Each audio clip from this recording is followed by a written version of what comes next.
Magic നോവലിലേക്ക് ഏവർക്കും സ്വാഗതം. സുധാകർ മംഗളോദയത്തിൻ്റെ അമ്മ വീട് പാർട്ട് 24. ഈ നോവൽ നിങ്ങൾക്ക് ഇഷ്ടമാകുന്നുണ്ടെങ്കിൽ സബ്സ്ക്രൈബ് ചെയ്ത് ലൈക്ക് ചെയ്ത് ഷെയർ ചെയ്ത് ഹൈപ്പും കൂടി ചെയ്യണേ. ഹോസ്പിറ്റലിൻ്റെ MD-യുമായി സംസാരിച്ചുകൊണ്ട് സാരമതിക്കായി ലിഫ്റ്റിന് മുന്നിൽ കാത്തു നിൽക്കുകയായിരുന്നു അജയൻ. പോർച്ചിൽ നിന്ന് കാറിൽ കയറിയ ശേഷമാണ് അയാൾ സാരമതിയോട് സംസാരിച്ചത്. ഞാൻ കൂടുതൽ സംസാരിച്ചതായി സാരമതിക്ക് തോന്നിയോ? ആ, അവൾ ചിരിച്ചു. മുൻപ് അജയേട്ടൻ ഇങ്ങനെ വാചാലനായി ഞാൻ കണ്ടിട്ടില്ല. എനിക്ക് ആ മനുഷ്യനെ അത്ര ഇഷ്ടമായി മോളെ.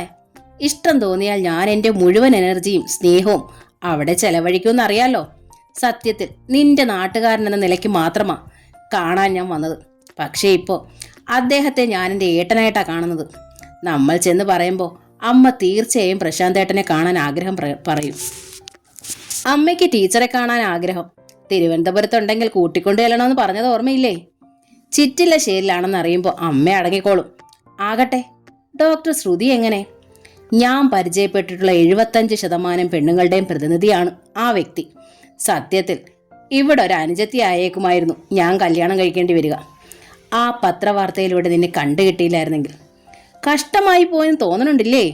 ഒവ്, നിന്നെ കണ്ടുകിട്ടിയില്ലായിരുന്നെങ്കിൽ എൻ്റെ മുഖം അപ്പോൾ പ്രശാന്തേട്ടൻ്റെ പോലെ മൂടിക്കെട്ടി കിടക്കുമായിരുന്നു. നമ്മുടെ ഉന്നത ഉദ്യോഗസ്ഥരുടെ പലരുടെയും മുഖം അങ്ങനെയാ. ഭാര്യയെ സന്തോഷിപ്പിക്കാനാവാത്തതിൻ്റെ നിസ്സഹായതയാ മോളെ അവരെ അങ്ങനെ ആക്കണത്. അജയ് ചിരിച്ചു.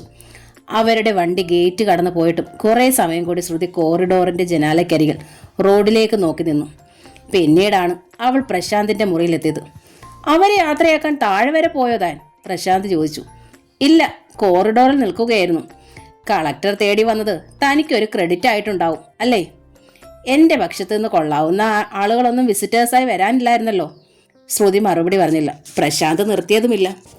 നല്ല കപ്പിൾ അല്ലേ? രൂപത്തിൽ മാത്രമല്ല, പെരുമാറ്റത്തിലും.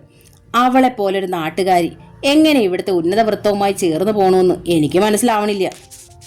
പ്രശാന്തിൻ്റെ സങ്കല്പത്തിലുണ്ടായിരുന്നത് സാരമതിയെ പോലൊരു കുട്ടിയായിരുന്നു ഇല്ലേ? ശ്രുതി ചോദിച്ചു. പ്രശാന്തിൻ്റെ മുഖം ഇരുണ്ടു. എൻ്റെ ഒരു കൊച്ചനുജത്തിയോ മരുമകളോ ആവേണ്ടതാണ് ആ കുട്ടി. ദേവപ്പൂവിൻ്റെ മൂത്ത മകൾക്കിടാൻ വെച്ച പേരാണ് അമ്മ ആ കുട്ടിക്ക് നൽകിയത്. പ്രശാന്ത് തെറ്റിദ്ധരിക്കണ്ട. പ്രശാന്തിൻ്റെ സങ്കല്പത്തിലുണ്ടായിരുന്നത് സാരമതിയാണെന്നല്ല ഞാൻ പറഞ്ഞത്. സാരമതിയെ പോലൊരു കുട്ടിയല്ലേ എന്നാണ്. ഏതായാലും എനിക്ക് അവളെ ഇഷ്ടമായി. പക്ഷേ അവളാകാൻ എനിക്ക് കഴിയില്ലല്ലോ. അല്ലെങ്കിൽ ഞാനിനി ഒരു പുനർജന്മം എടുത്തിട്ടും കാര്യമില്ലല്ലോ. എല്ലാം അവസാനിക്കുകയല്ലേ? അതേന്ന് തന്നെയാ എനിക്കും തോന്നണത്. പ്രശാന്ത് സമ്മതിച്ചു. എന്നാൽ എൻ്റെ അമ്മ ഒരു പഴഞ്ചൊല്ലി എല്ലാറുണ്ട്. അന്നേ പോയാലും അന്നത്തെ മുറ്റമടിച്ചിട്ട് പോകണമെന്ന്. എന്നുവെച്ചാൽ പിരിയാൻ പോവുകയാണെങ്കിലും നല്ല രീതിയിൽ പിരിയാമല്ലോ എന്നാണ്. ശ്രുതി വീണ്ടും നിശബ്ദയായി. എന്തോ കൂടി പറയാനായി പ്രശാന്ത് ഒരുങ്ങിയപ്പോഴേക്കും വാതിൽ കടന്ന് ഡോക്ടർ സുജിത്ത് അങ്ങോട്ട് വന്നു. കുറേ ദിവസമായി ഇങ്ങോട്ടൊന്ന് വരണമെന്ന് വിചാരിക്കണു. ഒരു ചെയർ എടുത്ത് പ്രശാന്തിനരികിലിട്ട് ഇരുന്നു കൊണ്ട് അയാൾ പറഞ്ഞു. ഇന്ന് പക്ഷെ ഒരു അവസരം വന്നു. ആരുടെ ഗസ്റ്റായാണ് കളക്ടർ വന്നത്? ശ്രുതിയുമായുള്ള റിലേഷൻ എങ്ങനെയാണ്? കസിനാണോ? അയാളുടെ പേരിന് പിന്നിൽ മേനോനും നിങ്ങളുടേതിന് പിന്നിൽ നമ്പൂതിരിയുമായതുകൊണ്ടാ സംശയം. ചോദ്യം ആരംഭിച്ചത് പ്രശാന്തിന്റെ മുഖത്ത് നോക്കിയാണെങ്കിലും അത് അവസാനിപ്പിച്ചത് ശ്രുതിയുടെ മുഖത്തായിരുന്നു. പ്രശാന്തിനെ കാണാനാണ് അദ്ദേഹം വന്നത്, ശ്രുതി അറിയിച്ചു. പ്രശാന്തിന്റെ അമ്മയുടെ ശിഷ്യാണ് കളക്ടർ കല്യാണം കഴിച്ചിരിക്കുന്നത്. ഓ, സുജിത്ത് തലയാട്ടി. അത്രയും ഉള്ളൂ ഇല്ലേ? ഞാൻ വിചാരിച്ചത് നിങ്ങൾ രണ്ടുപേരിൽ ആരെങ്കിലുമായി ക്ലോസ്ലി കണക്റ്റഡ് ആയിരിക്കുമെന്നാണ്. നമ്മൾ ഡോക്ടർമാർക്കിടയിൽ ഇതൊരു വാർത്തയുമായിരിക്കണം. ശ്രുതിയുടെ ഒരു റെക്കമെൻഡേഷന് വേണ്ടി ആരെങ്കിലുമൊക്കെ സമീപിച്ചുവിടാന്നില്ല. ശ്രുതി അതിന് മറുപടി ഒന്നും പറഞ്ഞില്ല. അതോടെ സുജിത്ത് വീണ്ടും പ്രശാന്തിന്റെ നേർക്ക് തിരിഞ്ഞു. പ്രശാന്ത് എന്താണ് ഡള്ളായിരിക്കണത്? രണ്ടുപേരും തമ്മിലുള്ള പിണക്കം ഇനിയും മാറിയില്ലേ? സത്യം പറയാലോ മിസ്റ്റർ പ്രശാന്ത്. അയാൾ പ്രശാന്തിന്റെ കൈ പിടിച്ചു. നിങ്ങൾ തമ്മിൽ ഒന്ന് ഡിവോഴ്സായി കാണാൻ ആഗ്രഹിച്ചിട്ടുണ്ട് ഞാൻ, ശ്രുതിയോടുള്ള വൈരാഗ്യത്തിൽ.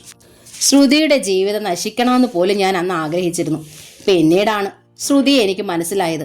കാഴ്ചപ്പാടിലുള്ള വൈരുദ്ധ്യം മൂലമാണ് ശ്രുതിയിൽ നിന്ന് അന്ന് ചില പ്രശ്നങ്ങളൊക്കെ ഉണ്ടായത്. അതിന് പ്രേരക ഘടകമായവനെ എന്ന നിലയ്ക്ക് എനിക്കിപ്പോൾ വല്ലാത്ത കുറ്റബോധമുണ്ട്. കുറ്റബോധം ഉണ്ടായിട്ടും കാര്യമില്ല. ഉപ്പ് തിന്നവൻ വെള്ളം കുടിക്കണമെന്ന് കേട്ടിട്ടില്ലേ? അത്തരത്തിൽ വെള്ളം കുടിച്ചുകൊണ്ടിരിക്കണവനാ ഒരുവനാ ഞാൻ. ആ ശാപത്തിൽ നിന്ന് എന്നെ രക്ഷിക്കാൻ വേണ്ടിയെങ്കിലും പ്രശാന്ത് ആ പഴയ തെറ്റിദ്ധാരണകളൊക്കെ തിരുത്തണം. മെല്ലെ ഒന്ന് തലയാട്ടിയതല്ലാതെ പ്രശാന്ത് ശബ്ദിച്ചില്ല.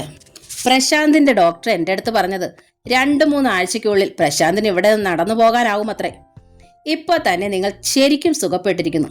വേണമെങ്കിൽ ഇവിടുന്ന് പോകാവുന്നതേ ഉള്ളൂ. പക്ഷേ വീടിനേക്കാൾ സേഫ്റ്റി ഇവിടാണല്ലോ. അതുകൊണ്ട് ഫിസിയോതെറാപ്പി കൂടി പൂർത്തിയാക്കിയിട്ട് പോയാൽ മതി. റൂമിലൂടെ കൈപിടിച്ച് നടക്കുന്നില്ലേ ശ്രുതി പ്രശാന്തിനെ? സുജിത്ത് വീണ്ടും ശ്രുതിയുടെ നേർക്ക് തിരിഞ്ഞു. വാക്കറുണ്ട്, ശ്രുതി പറഞ്ഞു. ഞാൻ സഹായിക്കേണ്ട ആവശ്യമേ ഉള്ളൂ. ഗുഡ്. പക്ഷേ പ്രശാന്തിന്റെ മനസ്സ് കുറച്ചുകൂടി ഹാപ്പി ആവണം. സത്യം പറഞ്ഞ എൻ്റെ കയ്യിൽ അതിനൊരു ന്യൂസ് ഉണ്ട്. അത് പറഞ്ഞ് ഞാൻ സ്വയം അവഹേളിതനാകണമെന്നേ ഉള്ളൂ. കഴിഞ്ഞ ആഴ്ച വന്നപ്പോഴും പറഞ്ഞാലോ എന്ന് ഞാൻ വിചാരിച്ചതാ, പിന്നെ വേണ്ടെന്ന് വെച്ചു. എന്ത് ന്യൂസ്? സത്യത്തിൽ അതൊരു ന്യൂസ് അല്ല, നിങ്ങൾക്കൊരു മെഡിസിനാ. 2 പേരുടെയും ഡിപ്രഷൻ മാറി കിട്ടും. കാര്യം എന്താണെന്ന് പറയൂ സുജിത്ത്. ശ്രുതി അസ്വസ്ഥയായി. ഇതൊന്നുമല്ലാതെ തന്നെ ഞങ്ങൾക്ക് പ്രശ്നങ്ങൾ ധാരാളമുണ്ട്.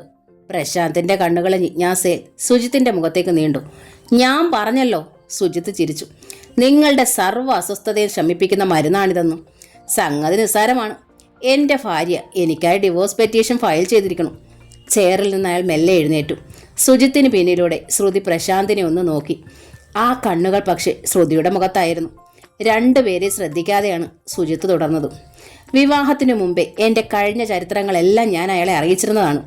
സാരമില്ല, ഒന്നും ഇനി ആവർത്തിക്കാതിരുന്നാൽ മാത്രം മതി എന്നായിരുന്നു കക്ഷിയുടെ മറുപടി. ലോകത്തിലെ ഏറ്റവും വലിയ ഭാഗ്യവാനാണ് ഞാനെന്ന് എനിക്ക് തോന്നി. ആദ്യ രാത്രിയിലും ഞാൻ പരിശുദ്ധൻ്റെ പൊയ്മുഖം അണിഞ്ഞതുമില്ല. എൻ്റെ ഒരു സൈക്കോളജിസ്റ്റ് ഫ്രണ്ട് ഉപദേശിച്ചത് കൺഫെഷനൊന്നും വേണ്ടെന്നായിരുന്നു. ഞാൻ പക്ഷെ അനുസരിച്ചില്ല. വിവാഹശേഷം ഭാര്യയുടെ മുന്നിൽ കുറ്റവാളിയായി നിൽക്കാൻ ഞാൻ ആഗ്രഹിച്ചില്ല. എന്നിട്ടെന്തേ ഭാര്യ ഡൈവോഴ്സിന് ശ്രമിക്കണത്?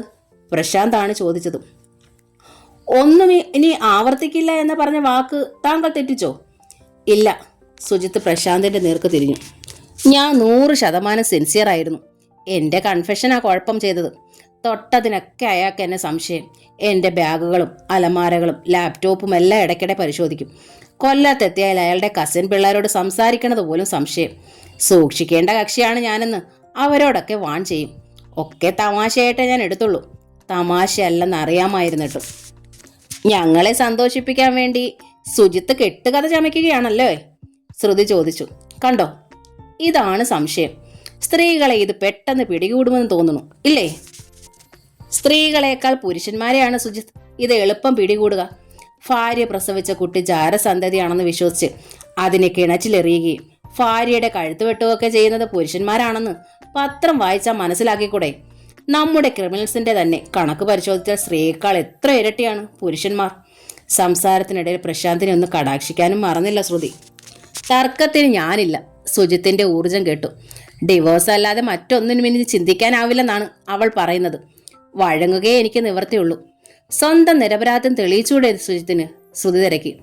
സുജിത്തിനെതിരെ രേഖകളൊന്നുമില്ലല്ലോ. ഇല്ല. എന്നാൽ അവൾക്ക് എന്നെ വേണ്ടെങ്കിലോ? മനസ്സിൽ പിടിക്കാതായാൽ പിന്നെ എന്ത് ചെയ്യാനാ ശ്രുതി? എണ്ണപ്പെട്ട ദിവസങ്ങളല്ലേ നിങ്ങൾ ഒരുമിച്ച് കഴിഞ്ഞുള്ളൂ. അത് മൊത്തം കഴിക്കുന്നതായാലോ? 2 ദിവസം മുമ്പാ ഞാൻ പുതിയൊരു കാര്യം അറിഞ്ഞത്. എൻ്റെ ഭാര്യയ്ക്ക് വിവാഹത്തിന് മുമ്പ് ഒരു സ്നേഹിതനുണ്ടായിരുന്നെന്ന്. അയാൾ ഡോക്ടറല്ല, ജാതക പൊരുത്തവും കുറവാണ്. അതുകൊണ്ടാണ് ആ ബന്ധത്തിന് പേരൻസിന്റെ സപ്പോർട്ട് കിട്ടാഞ്ഞത്. ഞങ്ങളുടേത് പക്ഷേ ഒന്നിലധികം ദൈവങ്ങളുടെ അനുഗ്രഹമുണ്ടെന്നാണ് ജോത്സ്യൻ പ്രവചിച്ച ജാതകങ്ങളായിരുന്നു. ഒരുമിച്ച് ജീവിക്കാൻ തുടങ്ങിയപ്പോൾ അവൾക്ക് മനസ്സിലായി, ജോത്സ്യന്റെ റെക്കമെൻഡേഷൻ അല്ല, മനസ്സിന്റെ റെക്കമെൻഡേഷനാണ് വിവാഹത്തിന് വേണ്ടതെന്ന്. Very correct. സുജിത്തിന്റെ അവസാന വാചകത്തിന് അടിവരയിടും പോലെയാണ് പ്രശാന്ത് പറഞ്ഞത്. പുഞ്ചിരിയോടെ സുജിത്ത് അയാളെ നോക്കി. പ്രശാന്തിന് ഒരുപക്ഷെ ഞാൻ പറയണത് വിശ്വാസമാവുന്നില്ലായിരിക്കാം.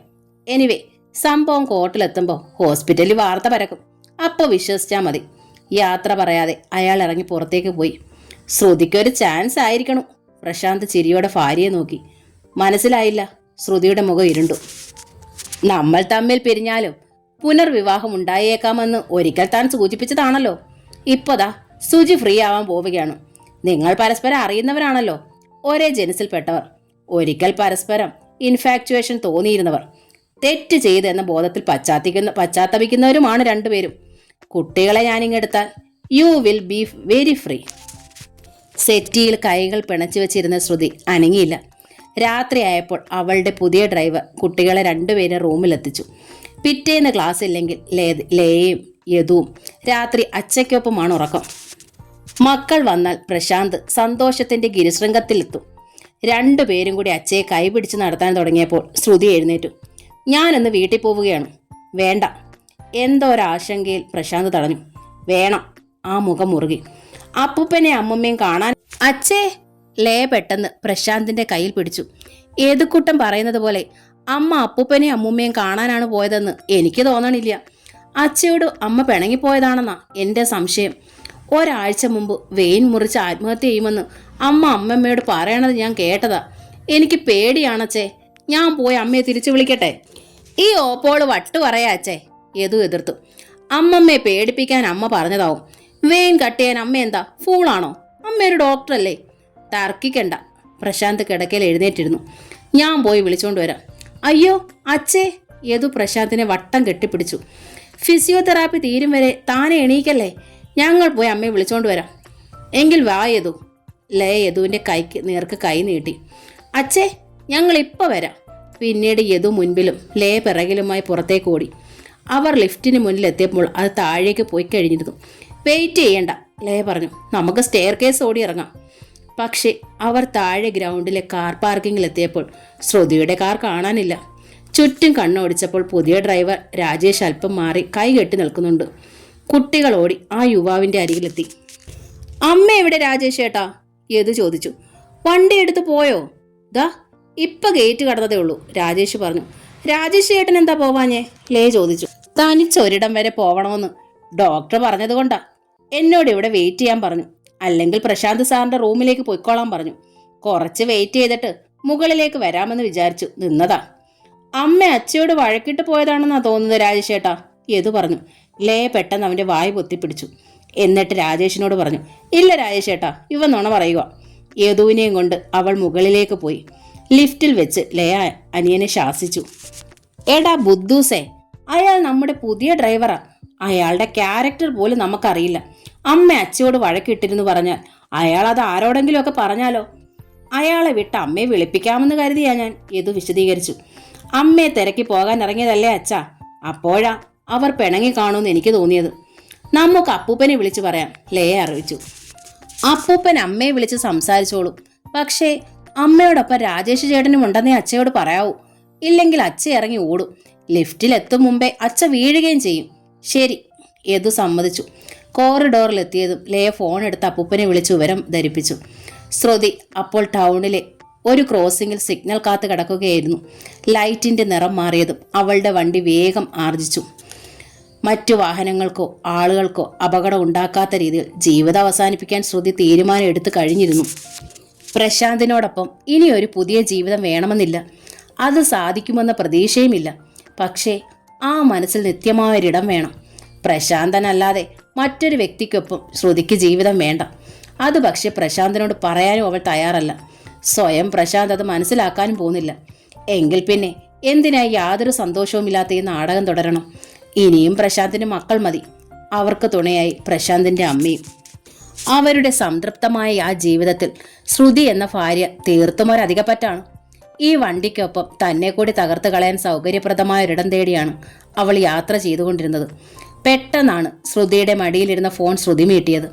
പ്രശാന്ത് ആണെങ്കിൽ ആ കോൾ എടുത്താലോ എന്നവൾ ആലോചിച്ചു. അവസാനമായി 2 വാക്ക്. തൻ്റെ സ്നേഹം അറിയിച്ചിട്ട് യാത്ര പറഞ്ഞേക്കാം. പൊരുത്തപ്പെടാമെന്ന പ്രതീക്ഷയില്ല.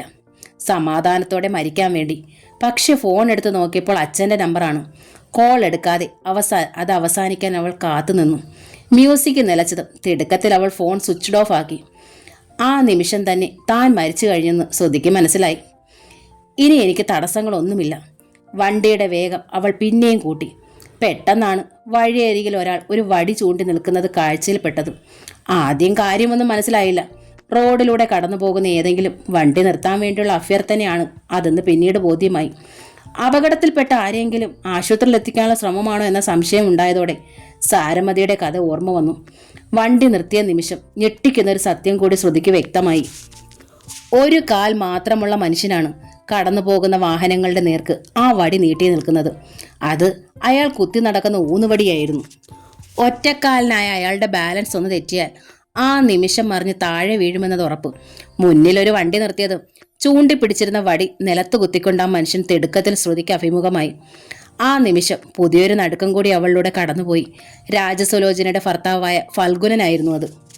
അത് വ്യക്തമായതും ഡോർ തുറന്ന് ശ്രുതി പുറത്തേക്കിറങ്ങി. അയ്യോ, ഡോക്ടറാണോ? ഊന്നുവടി ഏന്തിയ കയ്യും ചേർത്ത് പിടിച്ചയാൾ തൊഴുതു. സുലോചന ഇച്ചിരി മുമ്പേ ഒന്ന് വീണു ഡോക്ടറെ. കാല് മടങ്ങിയതാ. വയറ് നിലത്തൊന്ന് ഉരസിയോ എന്നൊരു സംശയം. ഇപ്പം പക്ഷെ ബ്ലീഡിംഗ് ആയി. എവിടെയാ സുലോചന? ശ്രുതിയുടെ സ്വരത്തിൽ തിടുക്കം കലർന്നു. വീട്ടിലുണ്ട് ഡോക്ടറെ. എൻ്റെ പെങ്ങളുണ്ട് അവിടെ. ഒരു വണ്ടി തിരക്കി വന്നതാ ഞാൻ. ടാക്സി എന്നൊരു സാധനം കാണുന്നില്ല. കാലിയോട്ടോയും കാണാനില്ല. സ്റ്റാൻഡ് വരെ നടക്കാനും എനിക്ക് പറ്റത്തില്ലല്ലോ. എത്രയും പെട്ടെന്ന് ആശുപത്രിയിൽ എത്തിച്ചില്ലെങ്കിൽ. എവിടെയാ ഫാൽഗുനന്റെ വീട്? തോണ്ട് ആ മുടുക്കില്ല. വണ്ടി കയറുമോ? കാറാകുമ്പം ഞെരിങ്ങേ പോകത്തുള്ളൂ. തിരിക്കാനും സൗകര്യമില്ല. റിവേഴ്സിൽ ഇറങ്ങി പോരേണ്ടി വരും. അതുകൊണ്ട് ഞാനും പെങ്ങളും കൂടി എടുത്തോണ്ട് റോഡിലേക്ക് കൊണ്ടുവരാം. ദൈവമാ ഡോക്ടർ ഇതുവരെ കൊണ്ടുവന്നത് എന്ന് പറഞ്ഞുകൊണ്ട് ഫാൽഗുനകത്ത് കടന്നിരുന്നത്. അയാൾ പറഞ്ഞു കൊടുത്ത വഴിയിലൂടെയാണ് അവൾ വണ്ടിയെടുത്തത്.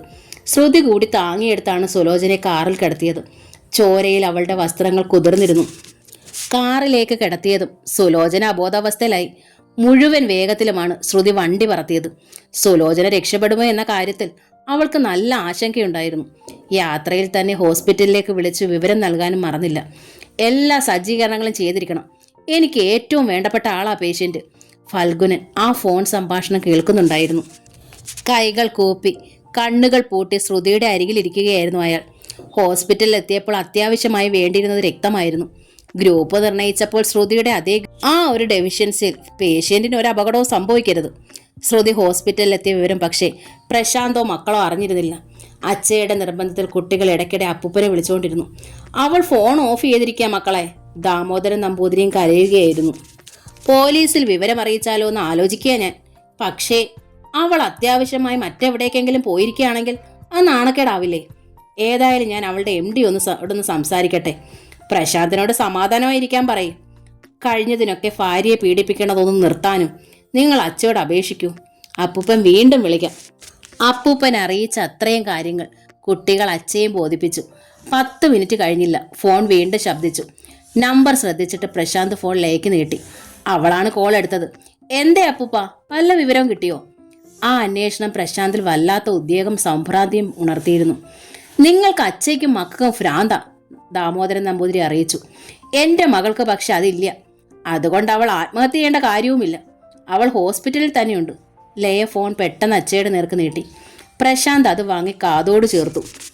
മരണത്തിന്റെ വക്കിൽ നിന്നാ നിന്റെ അച്ഛയെ എൻ്റെ കുട്ടി രക്ഷിച്ചോണ്ട് പോകുന്നത്. രാപകൽ അയാളുടെ കിടക്കക്കരികിൽ നിന്ന് മാറാതെ ഇരുന്നു അവൾ. ചില ദിവസങ്ങളിൽ മിനറൽ വാട്ടർ അല്ലാതെ അന്നം പോലും അവൻ്റെ ഉള്ളിൽ ചെന്നിട്ടില്ലായിരുന്നു. പട്ടിണിയും ഉറക്കമിളപ്പും കാരണം ഒരു ദിവസം അത് തലയുറ്റി വീണു. നിന്റെ അച്ഛ അതൊന്നും അറിഞ്ഞിട്ടില്ലല്ലോ. അയാൾ അബോധാവസ്ഥയിലായിരുന്നില്ല. രോഷം തിളയ്ക്കുന്ന വാക്കുകളാണ് പ്രശാന്തിന്റെ കാതുകളിലേക്ക് തൂവി വീണത്. അയാളുടെ കണ്ണുകൾ ചെറുകി. പക്ഷേ ശ്വാസ ശബ്ദം പോലും പ്രശാന്ത് പുറത്തുവിട്ടില്ല. നന്ദി വേണം മനുഷ്യരായാൽ. അയാൾക്ക് വലുത് പെറ്റമ്മയും നിങ്ങൾ 2 മക്കളുമാ. നിങ്ങളെ എൻ്റെ മകൾ വിട്ടു തന്നാൽ അയാൾക്ക് സന്തോഷമായി. പക്ഷേ നിങ്ങളെ പ്രസവിച്ചത് എൻ്റെ മകളാ. അവൾ സമ്മതിച്ചാലും നിങ്ങൾ 2നെയും അങ്ങനെ വിട്ടുതരാൻ ഞാനും എൻ്റെ അന്തർജനവും തയ്യാറല്ല. അവൾക്ക് വേറെയും പ്ലാനുകൾ ഉള്ളതുകൊണ്ട് ഞങ്ങൾ അറിയാഞ്ഞിട്ടല്ല. ഒന്നും നടക്കില്ല മക്കളെ. പെറ്റതള്ളയ്ക്കെതിരാണല്ലോ നിങ്ങൾ 2ഉം. നിങ്ങൾക്ക് അച്ഛ മാത്രം മതിയല്ലോ. പക്ഷേ ഞങ്ങളുടെ കുട്ടിയെ അങ്ങനെ കറിവേപ്പിലായി വലിച്ചെറിയാൻ ദാമോദരൻ നമ്പൂതിരി അനുവദിക്കില്ല. ഓർത്തോ. ഇനി ഏതുകൊണ്ടേ പറഞ്ഞയക്കാനാണ് എൻ്റെ വണ്ടി തട്ടിത്തെറിപ്പിച്ച് എന്നെ കൊല്ലാൻ നിങ്ങൾ തീരുമാനിച്ചിരിക്കണത്? ചാട്ടുളി വീശും പോലെയായിരുന്നു പ്രശാന്തിന്റെ ചോദ്യം. ഓർക്കാപ്പുറത്ത് അടിയേറ്റതുപോലെ ദാമോദരൻ നമ്പൂതിരി സ്തബ്ധനായി. പറയാനുള്ളതൊക്കെ അത് മനസ്സിലാക്കാൻ പ്രാപ്തയല്ലാത്ത കൊച്ചുങ്ങളുടെ കാതുകളിലേക്ക് കുഴഞ്ഞിടുകയായിരുന്നു അയാൾ. പ്രശാന്തിന്റെ കാതിൽ അത് എത്തുമെന്ന് തീരെ വിചാരിച്ചില്ല. എന്തേ മറുപടിയില്ലാത്തത്? പ്രശാന്ത് ശബ്ദമുയർത്തി. മരണത്തിന്റെ വക്കൽ നിന്നാ നിന്റെ അച്ഛനെ രക്ഷിച്ചോണ്ട് പോകുന്നത് നിങ്ങൾ പറഞ്ഞല്ലോ. എന്നെ മരണത്തിന്റെ വക്കൽ കൊണ്ടുചെന്ന് ചാടിച്ചതാരാണ്? നിങ്ങളല്ലേ? നമ്പൂതിരിൽ നിന്ന് ഒരു നിശ്വാസ ശബ്ദം മാത്രമേ മറുപടിയായി വന്നുള്ളൂ.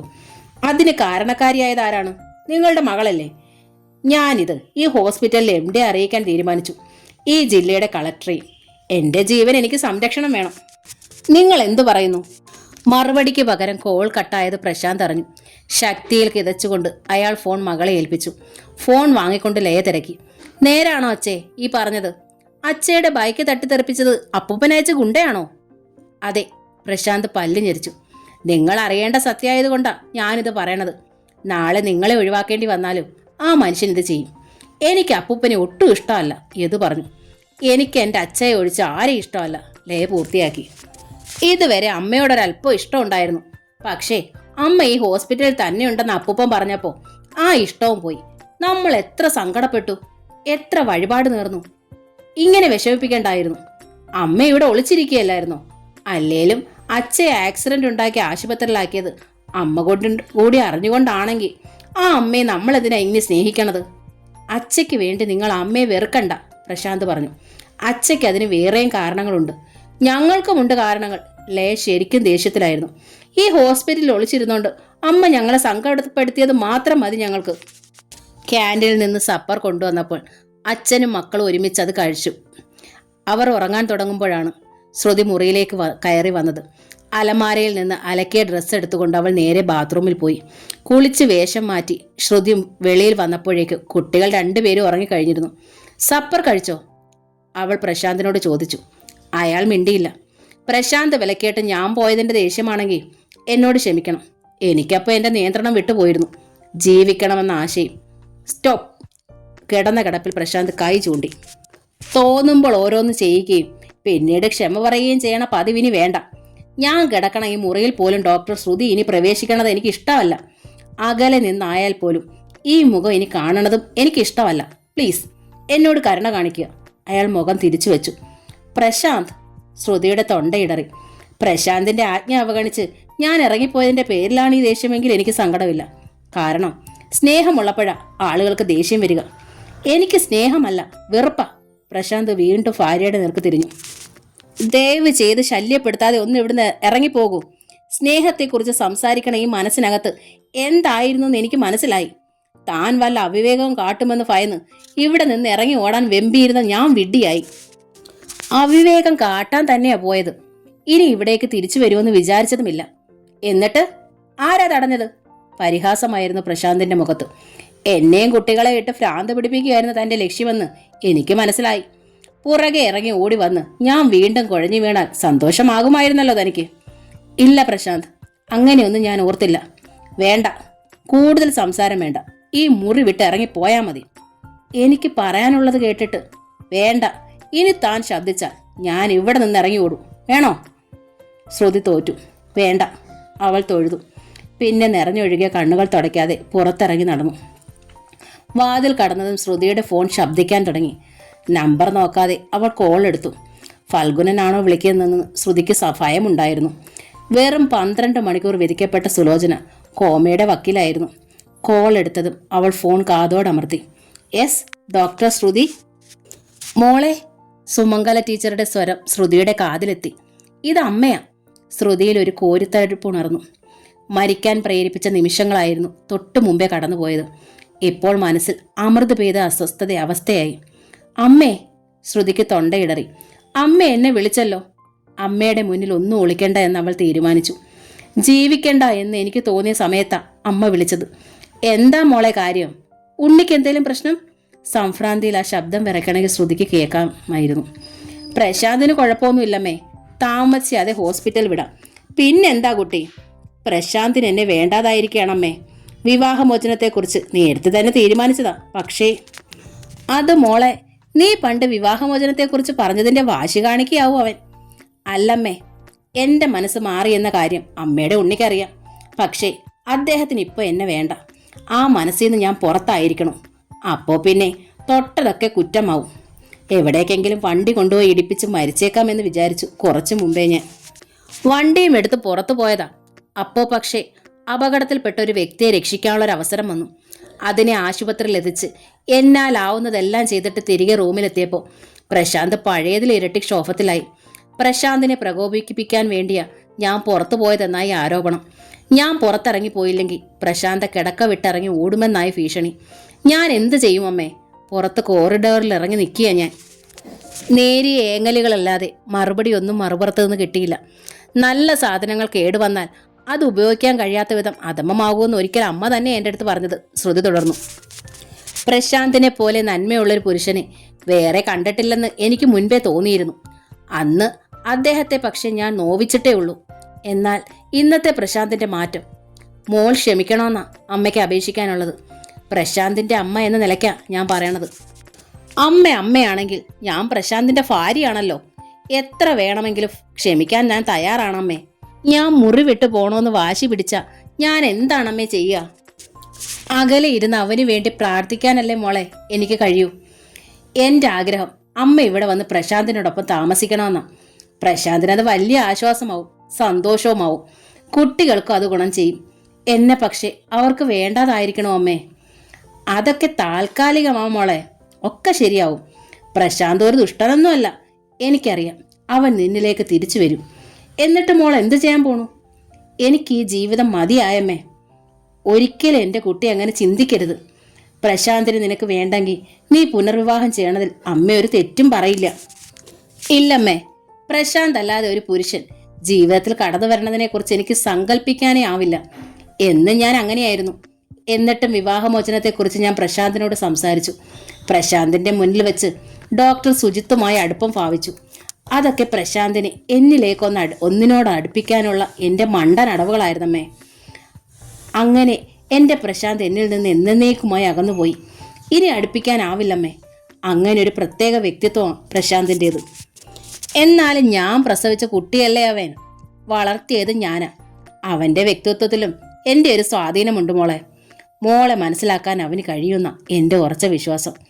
അതിന് കഴിയണമെങ്കിലും അമ്മ വന്ന് പ്രശാന്തിനോടൊപ്പം താമസിക്കണം. മോളെ, വീണ്ടും ടീച്ചറുടെ സ്വരമിടറി. നിനക്കറിയാമല്ലോ എൻ്റെ അവസ്ഥ. പ്രശാന്തിൻ്റെ ജീവൻ രക്ഷിക്കാൻ വേണ്ടിയാണോ അതോ മകനെയും ഭാര്യ ഒരുമിപ്പിക്കാൻ വേണ്ടിയാണോ അമ്മ മകനിൽ നിന്ന് അകന്നു കഴിഞ്ഞോളാമെന്ന് ദൈവത്തിന് വാക്ക് നൽകിയതെന്ന് എന്നെനിക്കൊരു സംശയമുണ്ട്. നിങ്ങൾ രണ്ടുപേരും നിങ്ങളുടെ മക്കളും സന്തോഷമായി ഒരുമിച്ച് കഴിയണമെന്ന് അമ്മയ്ക്ക് ആഗ്രഹമുണ്ടെങ്കിലും അതിനു വേണ്ടിയല്ല കുട്ടി അമ്മ ഈ സങ്കടം സഹിക്കണത്. അവനെ തീരെ വയ്യെന്നറിച്ച് നീ കരഞ്ഞ ആ രാത്രിയിൽ എൻ്റെ ഉണ്ണിക്ക് വേണ്ടി എൻ്റെ ഏറ്റവും വലിയ ആ സന്തോഷം ഞാൻ ദൈവത്തിന് സമർപ്പിച്ചതാ മോളെ. അമ്മ ഇനി ആ വാക്ക് തെറ്റിക്കില്ല. അമ്മയ്ക്ക് ഭയമാ കുട്ടി. ദൈവത്തോടുള്ള ആ വാക്ക് തെറ്റിച്ചേണ്ടി വന്നാൽ പിന്നെ ഒരു നിമിഷം കൂടി അമ്മയ്ക്ക് ജീവിക്കാൻ ആവില്ല മോളെ. ശ്രുതിക്കുട്ടി, എൻ്റെ അമ്മേ. ശ്രുതി വിങ്ങി പൊട്ടിക്കരഞ്ഞു. അമ്മയുടെ മരുമകളാവാനെങ്കിലും എനിക്ക് കഴിഞ്ഞല്ലോ. പക്ഷേ അമ്മ ഇടപെട്ടില്ലെങ്കിൽ ആ സ്ഥാനം എനിക്ക് നഷ്ടമാവും അമ്മേ. എങ്ങനെ നഷ്ടാവും? ടീച്ചറുടെ സ്വരത്തിന് അല്പം ദൃഢത വന്നു. നിന്നെ ഉപേക്ഷിച്ചിട്ട് എൻ്റെ ഉണ്ണി വേറെ വേളി ചെയ്യുമെന്ന് മോൾ ഭയക്കുന്നുണ്ടോ? ഇല്ല, അമ്മയുടെ ഉണ്ണിയെ സംബന്ധിച്ച് ഒരിക്കലും എനിക്ക് അങ്ങനെ ഒരു ഭയം ഉണ്ടായിട്ടില്ല. അപ്പോൾ പിന്നെ വിവാഹമോചനം നടത്തിയിട്ട് അവൻ എന്തു ചെയ്യാനാ? കുട്ടികളെ അമ്മയും കൂട്ടി മാറി താമസിക്കാനാ ആഗ്രഹമെന്നാണ് എനിക്ക് മനസ്സിലായത്. അമ്മ ആ കൂടെ വന്ന് താമസിക്കില്ല എന്ന് മോൾക്കറിയാലോ. കുട്ടികളെയും കൊണ്ട് അവൻ തനിച്ച് എത്ര കാലം? നീ ഒന്നും ചെയ്യേണ്ട മോളെ. നിന്റെ സ്നേഹം ആത്മാർത്ഥമാണെങ്കിൽ അവൻ നിന്നെ തേടി വരും. അതുവരെ ഭർത്താവിനും കുട്ടികൾക്കും വേണ്ടി കാത്തിരിക്കാനുള്ള ക്ഷമ എൻ്റെ മോൾക്കില്ലേ? അമ്മേ. ശ്രുതിയുടെ ശബ്ദം പതറി. അമ്മേ എന്ന് വിളിച്ചാൽ എനിക്ക് മറുപടി ആവില്ലല്ലോ. മോൾ പറയൂ, കാത്തിരിക്കുവോ അതോ ആത്മഹത്യക്ക് ശ്രമിക്കുവോ? ശ്രുതി മിണ്ടിയില്ല. ആത്മഹത്യ ചെയ്യണവരും ചെയ്യണത് കൊലപാതകമാവും മോളെ. സ്വയം കൊല. താങ്ങാനാവാത്ത വേദന സഹിക്കണം ഒരു രോഗിക്ക് വേണമെങ്കിൽ സ്വയം കൊന്ന ആ വേദനയിൽ നിന്ന് രക്ഷപ്പെടാം. പക്ഷേ മരണം വേദനയുടെ അവസാനമാണെന്ന് ആർക്കറിയാം മോളെ? മരിച്ചവരാരും തിരിച്ചു വന്നിട്ടില്ലല്ലോ. പ്രേതാവേശത്തെക്കുറിച്ചുള്ള കഥകൾ കളവാണെന്ന് മോൾക്കറിയാമല്ലോ. അതുകൊണ്ട് വരുന്നതിന് എല്ലാം ക്ഷമയോടെ നേരിടണമെന്നല്ലേ മോളൂ വിവേകം. ഒരു നിമിഷം കഴിഞ്ഞാണ് ശ്രുതി മറുപടി പറഞ്ഞത്. ഇനി ഞാൻ സ്വയം കൊലയെക്കുറിച്ച് ചിന്തിക്കില്ലമ്മേ. മിടുക്കി. ടീച്ചർക്ക് സന്തോഷമായി. ഉണ്ണിയുടെ അവസ്ഥ അറിയാനായി വിളിച്ചതാ അമ്മ. ഇനി നിർത്തട്ടെ, വീണ്ടും അമ്മ വിളിക്കാം. അവർ കോൾ കട്ട് ചെയ്യും മുമ്പേ ശ്രുതി തിടുക്കത്തിൽ അറിയിച്ചു. കട്ട് ചെയ്യല്ലേ അമ്മേ. അമ്മയെ കാണാൻ ഇവിടെ സാരമതി എത്തിയിരുന്നു. ജില്ലാ കളക്ടറുടെ ഭാര്യ ഇപ്പോഴാ കുട്ടി.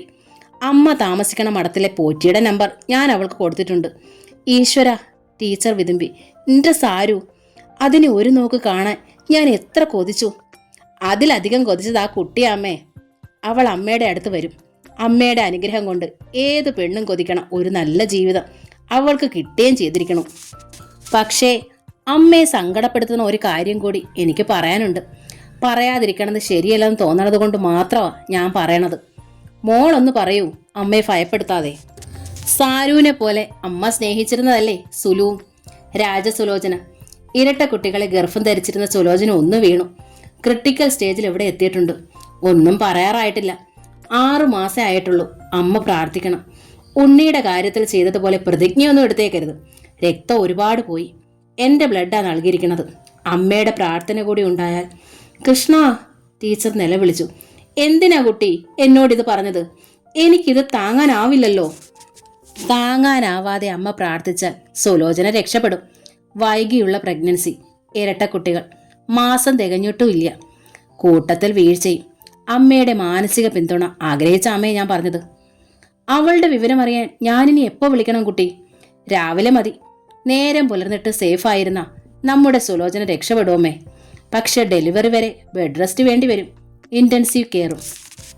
നിനക്ക് ആ ഉത്തരവാദിത്വം ഏറ്റെടുത്തൂടെ മോളൂ? ഭർത്താവും മക്കളും ഉപേക്ഷിച്ചോട്ടെ, നിന്റെ ജീവിതം ധർമ്മമായി നൽകൂ. സുധാകർ മംഗളോദയത്തിൻ്റെ അമ്മ വീട് എന്ന നോവലിൻ്റെ ഈ ഭാഗം ഇവിടെ പൂർണ്ണമാവുകയാണ്. അടുത്ത ഭാഗം ഉടൻ തന്നെ